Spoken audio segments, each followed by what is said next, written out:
السلام علیکم ناظرین، ایک نئی نشست کے ساتھ افتخار شرازی کا سلام قبول کیجیے۔ ہم نے دیکھا ہے ناظرین کہ اس سے پہلے پاکستان کی عدالتی تاریخ میں کیا کچھ ہوتا رہا اور عدالتیں کس کا اعلیٰ کار کے طور پہ کام کرتی رہیں، لیکن حقائق بڑی دیر بعد، وہ مولوی تقی الدین کیس میں نظریہ ضرورت کی ایجاد ہو یا پھر ذوالفقار علی بھٹو کا عدالتی قتل ہو، کئی دہائیوں بعد یہ علم ہوا کہ حکومت وقت اس وقت کی جو تھی وہ ڈکٹیٹرز کی اگرچہ تھی، لیکن اس کے لیے عدالتوں نے کس انداز میں سہولت کاری کی۔ لیکن لگتا یہ ہے کہ اب ہر چیز بدلتی ہوئی نظر آ رہی ہے موجودہ حالات میں، ایسے میں کہ جب تحریک انصاف اور اس کے قائد عمران خان کے خلاف مقدمات چل رہے ہیں، کئی مقدمات میں ان کو سزائیں ہوئیں پھر ختم ہوئیں، اور اب کہا یہ جا رہا ہے کہ وہ شاید جلد عدالت کے کسی حکم پہ جیل سے باہر آنے والے ہیں۔ لیکن اس دوران جو ان کے ساتھ ہوا وہ سائفر کیس تھا، تو شاخانہ تھا، عدت میں نکاح، یا پھر 190 ملین پاؤنڈ کیس۔ گویا کہ اب ہمیں کچھ دہائیوں تک، 40 برس تک، 30 برس تک، 20 برس تک انتظار کرنے کی ضرورت نہیں ہے، بلکہ عدالتیں اور سینئر ججز یہ جو سارا کھیل ہے اور اس کے پیچھے جو چھپے عناصر ہیں ان کو بے نقاب کر رہی ہیں۔ اور یہی کچھ آج ہوا ہے اسلام آباد کی ہائی کورٹ میں، کہ جہاں پہ اگرچہ کیس تھا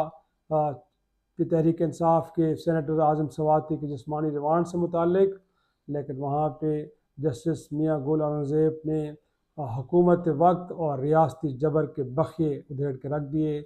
اور بتایا کہ یہ ریاست ایک جماعت اور اس جماعت کے رہنما کے خلاف کس طرح کے ہتھ کنڈے استعمال کرتی رہی، اور کس طرح جو نچلی سطح کے ججز ہیں خصوصی عدالتوں میں، احتساب دہشت گردی کی جو عدالت کے جج ہیں، وہ کس طرح ان کو پلانٹ کیا گیا اور کس طرح ان کا بے دریغ استعمال کیا گیا ایک شخص کو سزا دلوانے کے لیے۔ تو آج بڑے انٹرسٹنگ ریمارکس تھے جسٹس میاں گل اورنگزیب کے، کہ جو اس کیس کی سماعت کر رہے تھے اور پتہ چلا کہ جی اس کیس کے اندر بنیادی طور پہ جو حکومت کے وکیل ہیں، جو ایڈوکیٹ جنرل ہوتے ہیں، وہ سرے سے پیش ہی نہیں ہوئے، جس کو لے کے ججز نے یقینی طور پہ تحش میں تو آنا تھا۔ اور آج پھر دیکھا ہم نے کہ جسٹس ارباب محمد طاہر نے پھر پولیس اہلکار کو باقاعدہ طور پہ مخاطب ہو کے وہاں پہ کہا کہ یہ آپ کی ڈیوٹی ہے، اور آپ نے دیکھنا ہے کہ اسٹیٹ کی جانب سے، گویا کہ ریاست کی جانب سے کوئی نمائندگی کر رہا ہے یا نہیں کر رہا، کوئی آ رہا ہے کہ نہیں آ رہا۔ اور ساتھ میں جب آگے چل کے پوچھا گیا تو پروسیکیوٹر جنرل نے اس کیس میں کیونکہ عدالتی معاونت کرنی تھی اور وہ وہاں پہ موجود نہیں تھے، تو عدالت اس بات پہ بھی برہم ہوئی اور انہوں نے کہا کہ اس کو یہیں آنا چاہیے تھا۔ انہوں نے کہا کہ یہاں پہ موجود ہوتے اور وہ آج کے یہاں پہ دلائل دیتے اپنے، اور اگر ایسا وہ نہیں کریں گے تو پھر انہوں نے کہا کہ ہم آرڈر پاس کریں گے، جو بعد میں عدالت نے پاس بھی کیا۔ اور اس دوران جو جسٹس میاں گل اورنگزیب ہے، انہوں نے پروسیکیوٹر جنرل پہ اظہار برہمی بھی کیا، اور انہوں نے کہا کہ پروسیکیوٹر جنرل صاحب، کیا مجھے آپ کے آفس آنا ہے، دروازہ کھٹکھٹانا ہے کہ آئیں اور جناب آ کے یہاں پہ دلائل دیں؟ جس پہ انہوں نے کہا کہ مجھے تو کچھ سر نوٹس ملا نہیں ہے۔ انہوں نے کہا کہ 2 روز پہلے ہی آپ کو نوٹس ہوا تھا اور آپ نے اس کی پرواہ نہیں کی، جان بوجھ کر ایسا نہیں ہوا۔ پروسیکیوٹر جنرل اگرچہ اپنی صفائیاں پیش کر رہے تھے، لیکن اس کو عدالت نے تسلیم کیا۔ اور ساتھ میں پھر جسٹس میاں گل اورنگزیب نے جو خصوصی عدالت احتساب دہشت گردی کے جو جج ہیں جناب محترم ابوالحسنات ذوالقرنین، گویا کہ ان کے بارے میں جو انہوں نے ریمارکس دیے ہیں، جو گفتگو کی ہے، گویا کہ یہ ریاست کا جو جبر ہے اور اس وقت جو تحریک انصاف کو جس عدالتی مینجمنٹ کے ذریعے جیل میں رکھا گیا یا ان کو سزائیں دی گئی، اس کی پوری کہانی بیان کر رہا ہے۔ اگر آپ اس کو پڑھیں یا اس کو سنیں تو یقینی طور پہ آپ کو اندازہ ہو جائے گا کہ جس میں جسٹس میاں گل اورنگزیب یہ کہہ رہے ہیں کہ کیا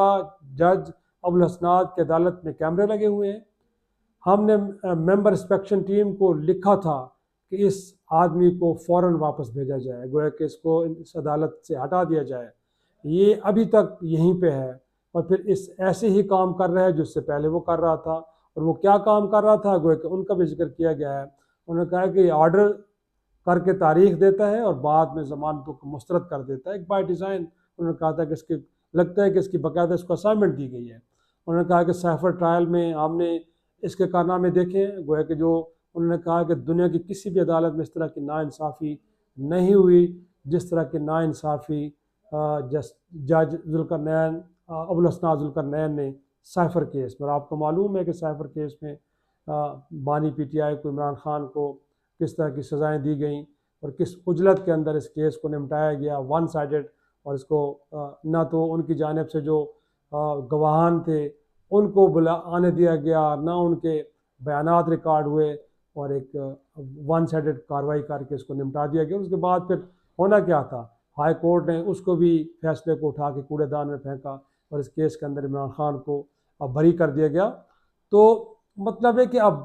میاں غلام زیب یہ کہہ رہے ہیں کہ پتہ نہیں دنیا کا نظام انصاف اس آدمی کے بغیر چل ہی نہیں سکتا۔ گویا کہ حکومت تو یہ امپریشن دے رہی ہے کہ شاید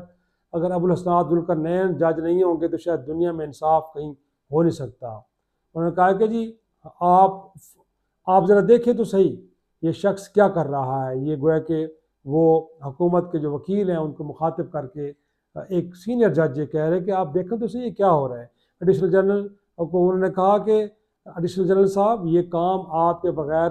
نہیں ہوگا، گویا کہ آپ جائیں، انہوں نے کہا ہے کہ وزیر قانون سے بات کریں اور جو کنسرنز ہیں عدالت کے ان سے جا کے ان کو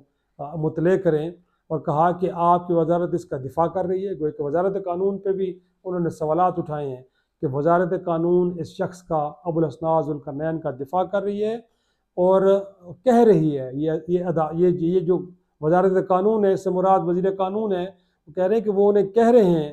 کہ یہی کام کرو، اسی کام کے لیے تمہیں یہاں پہ بٹھایا گیا ہے۔ تب یہ اندازہ لگائیں کہ اس ریمارک سے ان جو ججز کے کنسرن سے یہ بات کھل کے ثابت ہوتی ہے، یہ ظاہر ہوتی ہے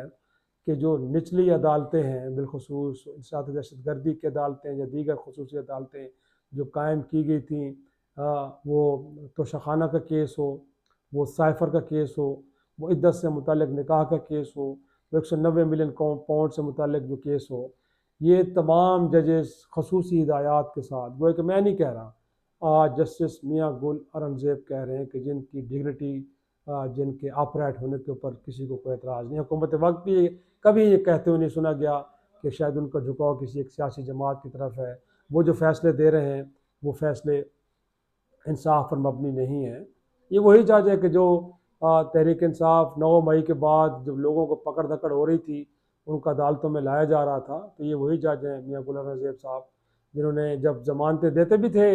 تحریک انصاف کے لوگوں کو، کیونکہ ان کے خلاف کوئی ثبوت تو تھے نہیں، یہ کیسز جو بنائے گئے تھے وہ اسی طرح کے تھے، تو لیکن بعد میں انہوں نے یہ کہا تھا تحریک انصاف کے لوگوں کو کہ ہم آپ کو ضمانت تو دے رہے ہیں لیکن باہر جا کے جب تک آپ پریس کانفرنس نہیں کریں گے آپ کی جان چھوڑنے والے نہیں ہیں، ہم آپ کو چھوڑیں گے اس کے بعد آپ کو کسی ایک اور نئے کیس کے اندر گرفتار کر لیا جائے گا۔ اور پھر یہی کچھ ہوا، اور آپ کو معلوم ہے کہ لاہور اسلام آباد ہائی کورٹ نے باقاعدہ طور پہ ڈائریکٹو جاری کیے تھے، لیکن اس وقت کے انتظامیہ کو جب بھی موجود ہے ڈپٹی کمشنر اسلام آباد کے ان احکامات کی خلاف ورزی کرتے ہوئے اسی طرح لوگوں کو بعد میں گرفتار کیا گیا، جس کے اوپر ان کو توہین عدالت کا مقدمے کا سامنا بھی کرنا پڑا، ان کو سزا بھی ہوئی جس پہ اب تک عمل درآمد نہیں ہوا۔ تو اس سے اندازہ ہوتا ہے کہ لوور کورٹس باقاعدہ طور پہ مینج تھے، اور اس مینجمنٹ کے ذریعے عمران خان کو 1 سال سے زیادہ عرصے تک اور ان کی اہلیہ کو 9 ماہ تک جیل میں رکھا گیا،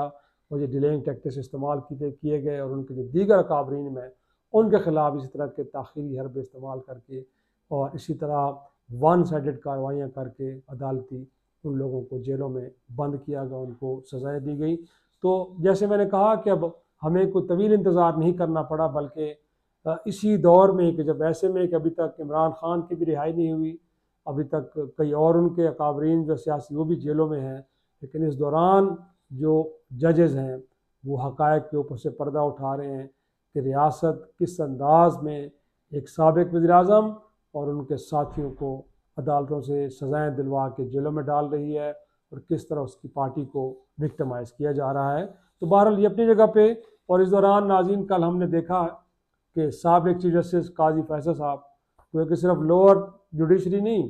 سپیریئر جوڈیشری کے اوپر بھی اسی طرح کے الزامات ہیں، اور کل جس طرح ان کو مڈل ٹیمپل میں گویا کہ جو قانون کا بڑے اداروں میں شمار ہوتے برطانیہ کا، وہاں پہ ان کو جو وہاں پہ ماسٹر بینچر کی گویا کہ اسامی پہ ہم کہہ سکتے ہیں، یا ان کو ایک اعزازی وہاں پہ ان کی اپائنٹمنٹ ہوئی ہے، اس موقع پہ بھی اسی طرح کے مناظر ہمیں دیکھنے کو ملے کہ وہاں پہ تحریک انصاف کے کئی لوگ وہاں پہ موجود تھے اور انہوں نے باقاعدہ پروٹیسٹ کیا. ایک ایسا شخص کہ جس کے فیصلوں کے اوپر پاکستان کے اندر نہ صرف تحریک انصاف بلکہ تحریک انصاف کے مخالفین بھی بہت بڑا اعتراض کر رہے ہیں کہ ایسے شخص کو اتنے بڑے ادارے کے اندر اس طرح کی اعزازی جو ہے وہ اپائنٹمنٹ ان کی کرنی چاہیے تھی کہ نہیں کرنی چاہیے تھی. تو یقینی طور پہ ہم کہہ سکتے ہیں کہ اب عدلیہ کا جو کردار ہے وہ خود عدلیہ کے اندر بیٹھے لوگ بھی اس کو ایک طرح سے ایکسپوز کر رہے ہیں، اس کے بارے میں بتا رہے ہیں، اور جو عام آدمی ہے وہ بھی یقینی طور پہ اس کا اظہار کرتا ہوا نظر آ رہا ہے کہ کس طرح اس ملک کی عدلیہ اس ملک کے سیاستدانوں کو بیہائنڈ دا بار ڈالتی ہے اور کس طرح وہ اس ملک کی اسٹیبلشمنٹ کے لیے اپنا کاندھا پیش کرتی ہے. اور بنیادی طور پہ وزیر اعظم کو جوڈیشل مرڈر کرنے والے، ان کو تاحیات نااہل کرنے والے، ان کو اس ملک سے نکالنے والے اصل عناصر کون ہیں. تو آج کی میاں غلام نبی زیب صاحب کی یہ ریمارکس ہوں یا پھر لندن کے اندر جو تحریک انصاف کا احتجاج ہے، وہ کھل کے بتا رہے ہیں کہ اس ملک میں جو اصل پلیئرز ہیں وہ کون ہیں، وہ کیا کر رہے ہیں. لیکن اب وہ انسٹنٹلی گویا کہ فوری طور پہ ایکسپوز ہو رہے ہیں. اب اس کے لیے آپ کو طویل عرصہ انتظار کرنے کی ضرورت نہیں ہے اور نہ ہی کنفیوز ہونے کی ضرورت ہے کہ جو کچھ ہوا اس ملک کے اندر اس کھیل کے پیچھے کون ہے. کھلاڑیاں بالکل واضح اور بے نقاب ہو رہے ہیں. ناظرین آج کے لیے اتنے، اجازت دیجیے. خدا حافظ.